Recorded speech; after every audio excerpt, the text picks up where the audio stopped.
What if Deku stayed quirkless? Chapter 9. All Might knocked on Deku's door and Inko answered it.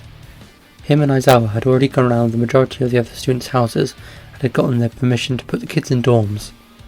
"Hello, Miss Midoriya. I'm here to talk to you," said All Might. Inko was shocked, but welcomed All Might inside. "I'm sorry that Izuku isn't here. He's gone down to the beach to train," said Inko. All Might chuckled. "It's really no issue. I know that boy loves to train," said All Might.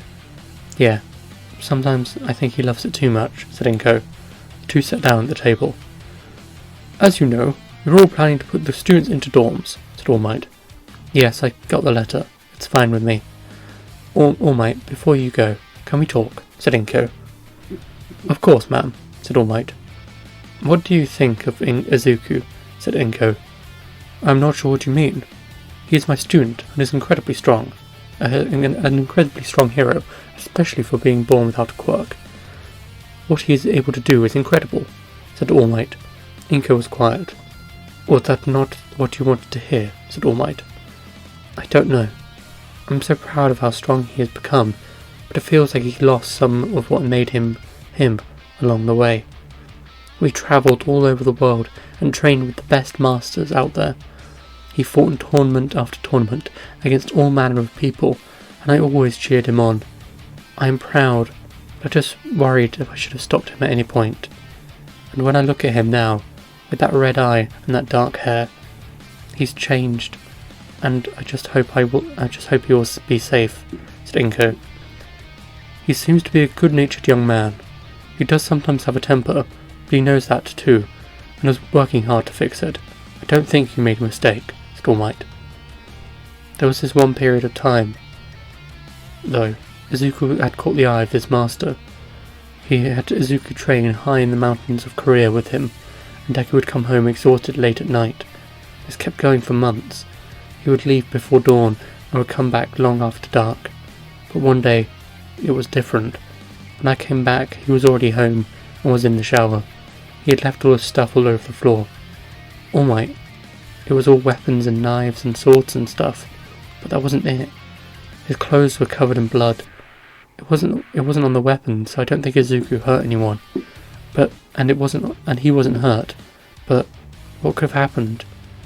When he came out, all he said that he learned all he needed to there, and we moved on," said Inko. Interesting. The more I hear about that boy, the boy's training, the more interested I get," said All Might. "I wish I knew what happened. If only I could have asked his master. Damn it, what was his name? Ras Al Ghul? I don't know. Yeah, that was it," said Inko. "You don't need to worry. Midoriya is a great person, and will grow into a mighty hero," said All Might. Inko smiled. All Might left and went back to UA. A few weeks passed and it was time for the provisional licensing exams.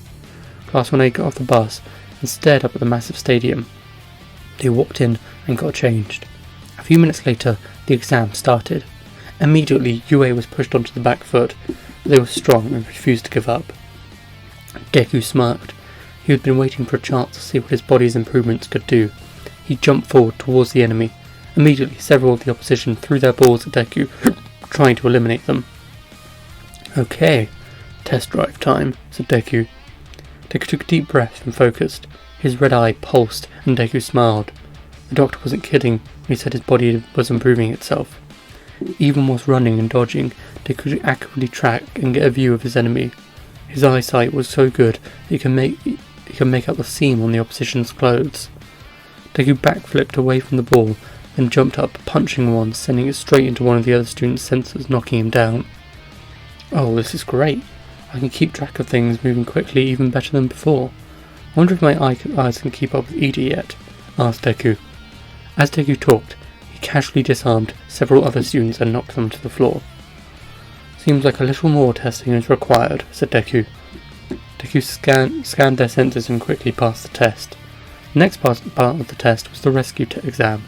The bell sounded and Deku and his classmates set off. They quickly came to a small child who was bleeding from the head. Deku slid into the hole that the kid was in and quickly picked him up. "Let's get you out of here," said Deku. Deku ran over to the medical tent that the upper years had set up and handed the child over. Deku took a moment to poke at his legs. They aren't as tired as usual. Must be another improvement, said Deku. Deku ran back, enjoying his increased stamina, when suddenly he heard an explosion behind him. Bakugo? No, it was villains, said Deku. A voice began to play over the loudspeaker.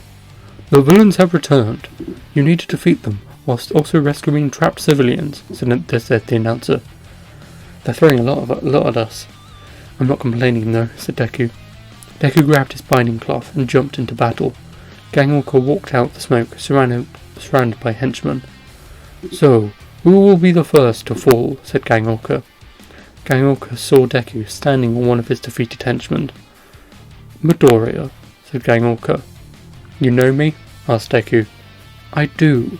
You are the Quirkless one, said Gangwalker. Yeah, I am. How's it going to look when you lose to someone without a quirk, said Deku. Very presumptuous, said Gangwalker. Deku yelled, throwing his binding cloth at Gangwalker. It wrapped around his neck, and Deku pulled himself towards the massive hero. He came in, launching for a massive axe kick into the hero's head, but Gangwalker guarded against it. However, his wrist guard cracked under the force. He is strong, said Gangwalker. Gangwalker threw Deku off him, and Deku's feet skidded along the ground. He looked up smirking, his muscles pulsing with power. I need to put him down quickly, said Gangwalker. Gangwalker jumped forward, aiming to knock Deku out with a sonic blast.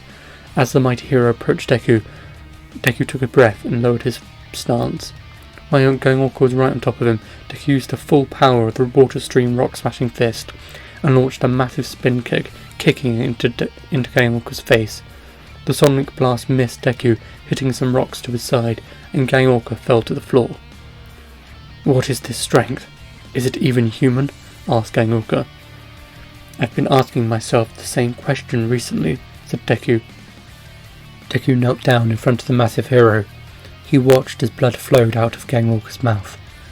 Am I even human anymore? Or am I something else? Am I a monster? Asked Deku.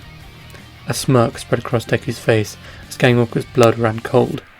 Using his massive strength, Gangwalker pushed himself off the ground and away from Deku. All of you, fire immediately, yelled Gangwalker. All of Gangwalker's teammates turned their cement guns on Deku. Fine, I'll deal with these guys first, said Deku. Deku whipped his binding cloth around one guy's leg, knocking him on his back. Before the guy could recover, Deku jumped in, slamming his knee into the guy's gut. Deku then jumped off the henchman, dodging a blast of cement from the other guy. The cement hit the first henchman, trapping him. Oh no, I'm sorry, said the henchman. Whoops, you really should be careful about friendly fire, said Deku. Deku put his hand on the henchman's shoulder, and he could feel the man shiver with fear. Don't worry, you won't be scared any longer, said Deku. Deku put his fingertips against the small of the henchman's back and did a quick 1-inch punch. Immediately the henchman fell onto the first, unconscious. Deku turned, facing the others. Who's next? Asked Deku. They all opened fire, but Deku was too fast. He slipped through their ranks, knocking each one of them out with a single hit and throwing them into a pile. He's like a blender. If he wasn't holding back, he'd be turning my men into paste, said Gangwalker. Gangwalker shot forward, aiming to blast Deku with another sonic blast. Fine, you asked for it. Deku took a deep breath. Fist of wind slashing steel, said Deku. Gangwalker was rocketing towards him, but just before contact, Deku lowered his body as much as possible.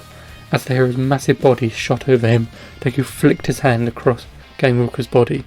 The hero landed a short distance away, then fell down to one knee. I didn't see what happened, said Gangwalker. Gangwalker felt his chest and saw 3 deep cuts across it. I happened. Just so you know, that technique is one of my more lethal. I made sure to tone it down for you, said Deku. Blood dribbled out of Gangwalker's mouth, and his vision was blurring. No, I refuse to give up, said Gangwalker. Gangwalker realised this wasn't about the test anymore. It was a matter of his pride as the number 10 hero. I will beat you, said Gangwalker. For a second, Gangwalker blinked, and Deku was gone in front of him. Gangwalker's eyes went wide when he felt 2 fingers pressed against his throat. Against the side of his throat. "You give up," said Deku. "Never." Gangwalker was cut off when Deku jabbed him in the neck, knocking him out. Deku put 2 fingers in his mouth, whistling to the judges. "Hey guys, yeah you, can you get him to the doctor?" said Deku. Deku walked off, smirking. "Maybe I've got just a little bit stronger," said Deku. The exam finished and everyone but Bakugo passed. As Class 1A walked to the exit, the rest of the classes stared at Deku. He smirked. He enjoyed the respect he pretty much forced out of them. I'm definitely much stronger than when I fought Muscular, but I can go further. The limit on my strength started breaking back then, but it's still there. When I get rid of my limiter, no one will beat me, said Deku. Deku clenched his fist, feeling the fire in his heart explode into a towering inferno. Class 1A got back to their dorms, and Deku was in his room doing some pull-ups when someone knocked on his door. Deku dropped to the floor, opening it to see Bakugo standing there. "We need to talk. Come with me," said Bakugo. "Sure, I was almost finished anyway," said Deku. Bakugo walked off, closely followed by Deku. They walked in silence for several minutes until arriving at Site Gamma. "What are we doing here, man? You know we aren't supposed to be here at this time," said Deku. "You're going to answer my questions," said Bakugo. "Okay, what do you want to know?" said Deku. "First, what's going on with you? Your eyes and your strength. You are way above where you were when we faced All Might together," said Bakugo. "I'm not even sure myself. The doctors believe it's a reaction to me nearly dying in the training camp. My body is changing and improving itself to fix my weaknesses and improve my strengths," said Deku. "Okay, sounds insane to me," said Bakugo. "Yeah, same," said Deku. "Second, what's going on with your strength? You are stronger in Kamino than you've ever been before or since. You beat the villain who beat All Might," said Bakugo. "Ah, that," said Deku. "What was that? Was it another mutation?" asked Bakugo. Deku didn't want to lie to Bakugo. "It looked like you had All Might's power, but that would be impossible, right?" asked Bakugo. Deku was silent. Bakugo's eyes slowly widened. "I'm right, aren't I? You somehow used All Might's power. Then why are you weaker than you were then?" said Bakugo. "I don't have it anymore. I never had it. I only had an ember of his power," said Deku. "But if you don't have it, then why is All Might retired?" said Bakugo. "He gave it to someone else," said Deku. "Who?" asked Bakugo. Bakugo stared at Deku, and then the answer came to mind. "It's Ida, isn't it? In Kamino you were talking to him before you took off. That's when you gave him your power." Deku nodded. "I see. Then why isn't Ida as strong as All Might?" said Bakugo. "The power is so strong that it would damage your body if you can't physically handle it. Ida is strong, but can only handle 5%. Because my body has been trained for years, I was almost able to handle 100%. I only pulled a few muscles," said Deku. Bakugo took off his jacket, throwing it to the ground. "What are you doing?" asked Deku. "I need my rematch. I need to know what makes you so strong. What makes you All Might's perfect replacement," said Bakugo. Deku took his off too, and got in a stance. Bakugo blasted towards him, aiming to blast him away, but Deku jumped back, avoiding the attack, then jumped back in, kicking Bakugo across the face. "You know, we'll get in trouble for this, right, Deku?" said Deku. Bakugo looked up smirking. "Do you care?" "I don't," said Bakugo.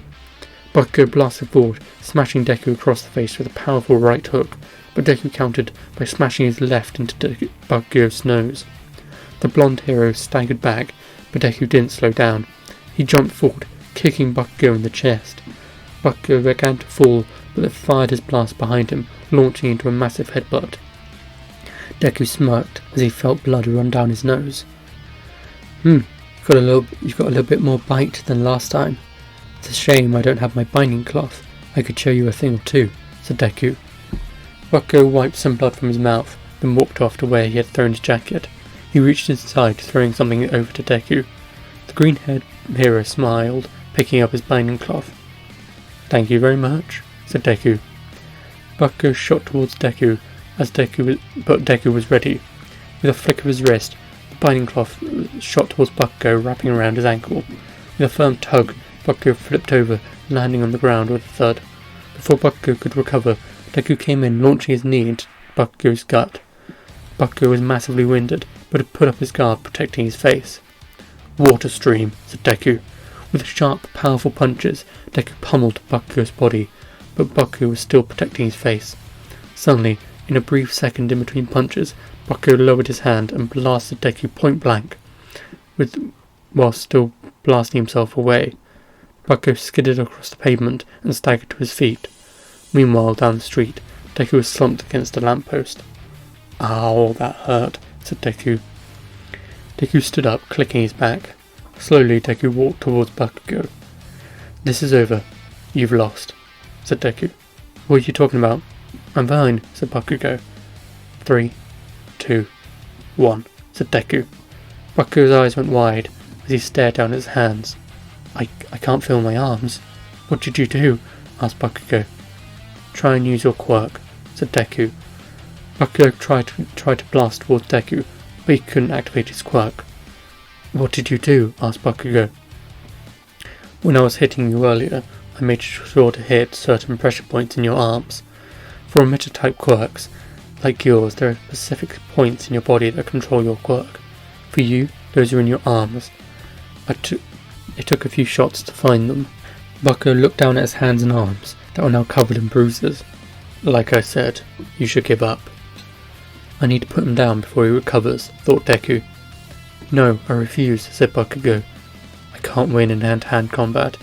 I need to keep fighting until it recovers," thought Bakugo. The two heroes ran at each other. Bakugo came in for a massive spin kick, aiming for Deku's head. With a simple tilt of his head, Deku dodged it, then grabbed Bakugo's leg, slamming his face into the ground. Before Bakugo could recover, Deku swung his foot down in a massive arc, aiming to knock him out. Just in time, Bakugo dodged to the side, and Deku's iron soul smashed into the ground, splintering it. "Is he getting faster?" asked Bakugo. Bakugo jumped to his feet and put up his arms. He had to keep stalling Deku until he recovered. Deku launched forward and jabbed Bakugo between the eyes with his left, and then brought his right into a massive uppercut into Bakugo's jaw. For a fraction of a second, the light in Bakugo's eyes went out as Deku increased strength, launched him into the air. "Why am I holding back against him? I need to end this," thought Deku. Deku leapt forwards at Bakugo, who was staggering to his feet, and hit him with a massive spin kick to the side of the head. With a thud, Bakugo hit the ground, barely conscious and laying on his back. Deku knelt down, pulling back his fist. "Give up," said Deku. "I'm not done yet," said Bakugo. Deku's fist shot forwards, but as it did, Bakugo put up both his hands against Deku's chest. Deku's punch never landed. Instead, the green-haired boy was shot like a cannonball down the street. Bakugo laid on the ground, his hands smoking from the blast, and watching as Deku blasted away. However, Bakugo put too much power into the blast, and Deku's body smashed straight through the building, throwing up massive dust cloud. "Oh my god, is he okay?" asked Bakugo. Bakugo staggered to his feet and flew over to the building. He knew Deku was tough, but he didn't think he could handle going through a foot of concrete and rebar. Bakugo landed in the hole in the building and walked inside, trying not to suffocate on the dust. The dust slowly cleared as he saw Deku pinned to the wall, blood pouring out his mouth, and pieces of rebar through his shoulder, leg and gut. Bakugo just stood there in shock. Had he just killed Deku? With a cough of blood, Deku got his attention. "Good shot," said Deku weakly. "You're alive?" said Bakugo. Deku reached up, yanking the rebar out of his arm and then his gut. He fell to the floor with a groan as he removed the one from his leg. "Don't do that, you'll bleed out." "I need to go get help," said Bakugo. Don't bother," said Deku. Bakugo turned back, looking into Deku's eyes. Slowly, the other one was becoming red. Deku held his head in pain and yelled up to the sky as his eye took on the same monstrous appearance as the other. When it was finished, Deku looked up at Bakugo with a smirk. That was a cheap shot, said Deku. Deku got to his feet, and Bakugo's jaw dropped. The holes across Deku's body had stopped bleeding and were slowly closing up. It's time to finish this, said Deku. Bakugo put up his guard, but Deku was now too fast. He ducked past Bakugo's guard, grabbing him by the neck and launching out of the building. The explosive force of Deku's launch shattered the wall he was previously pinned to. Down on the ground, Deku sat beside an unconscious Bakugo. Thank you. Because of you, I've once again broken through my limits. Deku clenched his fists, smirking. But there was still so much further for me to grow, said Deku. At that moment, All Might arrived, seeing Deku's new red eye and Bakugo laying on the floor unconscious. What happened? Asked All Might. He knows about One for All. He figured it all out. Then we fought, because he wanted to see why I was the perfect host for your power, said Deku. All Might's jaw dropped. When Bakugo woke up, All Might explained everything about One for All, and then Deku went to bed. He was incredibly tired. Said Deku. End of chapter 9.